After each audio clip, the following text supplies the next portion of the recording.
Bom, então, vamos ver como geometricamente usamos esse teorema para ter este conceito na cabeça. O importante desta explicação é ter o conceito de linearmente independente na cabeça. Você começa com um vetor, V. Desde que esse vetor não seja zero, seu gerado aumentou. Antes era zero, este pontinho, e desde que você consiga qualquer um vetor que não seja zero, você aumenta o espaço gerado. Como eu aumento o espaço, adiciona mais um vetor W que não esteja nesse gerado, então que não esteja nessa reta. E o gerado destes dois vetores dá como resultado este plano daqui. Então, como eu escolho mais um terceiro vetor que continue sendo o conjunto VWU que continue sendo LI, então eu preciso escolher um terceiro vetor que fique fora desse span. Então, escolho esse U que fica fora desse plano. E agora, se eu tento fazer isto, se eu tento fazer isto, uma vez mais em R3 vai ser impossível, porque em R3 já não posso gerar mais um vetor LI. Então, em 3 vetores, até aqui chegou este desenho. Começo com 1, com 2 gera um plano, com 3 gera o espaço, mas se eu estiver em R4, em R5, em dimensões mais altas, eu posso continuar fazendo isto. Em R4, em R3, aqui já o próximo vetor que eu coloquei aqui, digamos que se chame P, isto já necessariamente vai ser LD. Vamos falar disso a continuação.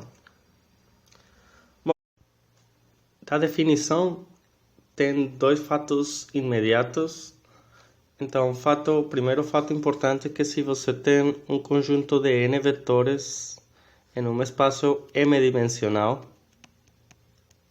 e esse n é maior que m, então se você tem mais vetores do que o espaço mesmo, então necessariamente esses vetores são linearmente dependentes. Por quê? Porque se você considera os vetores em coluna, os vetores coluna, e você reduz esta matriz como M é menor que N, como aqui diz, você quantos pivôs pode ter? Você pode ter, no máximo, você tem um pivô por coluna, por linha. Então, no máximo pode ter M pivôs. Isso quer dizer que não todas, algumas colunas vão ficar sem pivô. Então, um exemplo, por exemplo, no caso que M seja 2, você está em R2 e você tem N4, tem 4 vetores de R2 e você tem esta sua matriz inicial, A1, A2, B1, B2, C1, C2, D1, D2. No momento de reduzir, então, que opções tem esta matriz quando você reduz totalmente? Por exemplo, uma opção é que fique uma coisa, digamos, deste estilo. 1, 0, 0. Por exemplo, não, aqui poderia dizer que alguma coisa.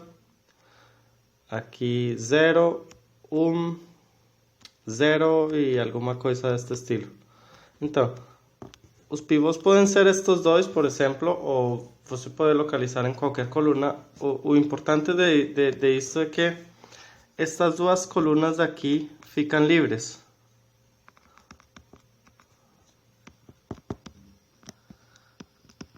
E ao ficar livres, quer dizer que você vai conseguir soluções não triviais ao sistema homogêneo. E em qualquer caso, seja a redução que seja, você diz, mas pode que a matriz não seja reduzida assim, sino que o pivô fique aqui. Sempre vai ter, pelo menos neste caso, pelo menos vai ter duas colunas livres, não? Duas variáveis livres.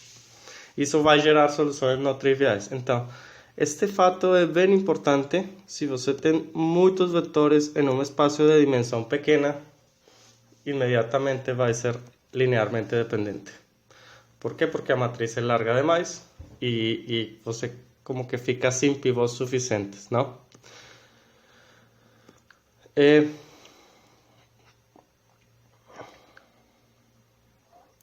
Outro fato que é apenas imediato, se você tem um conjunto de vetores e dentro desses conjuntos um deles é zero, digamos este segundo, vou dizer que é o vetor zero, então esse conjunto é imediatamente LD também.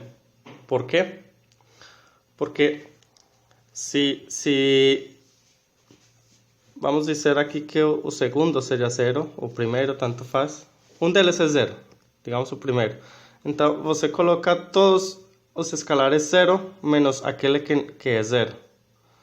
Então você faz uma combinação linear 1 vezes 0, mais 0 vezes outro vetor, mais 0 vezes outro vetor, e isto é uma solução não trivial. E ao ter uma solução não trivial, quer dizer que você tem uma relação de dependência linear. Então, o zero é um vetor que nunca desejamos ter em um conjunto LI. Sempre, imediatamente, ter o zero faz o conjunto ser linearmente dependente, LD.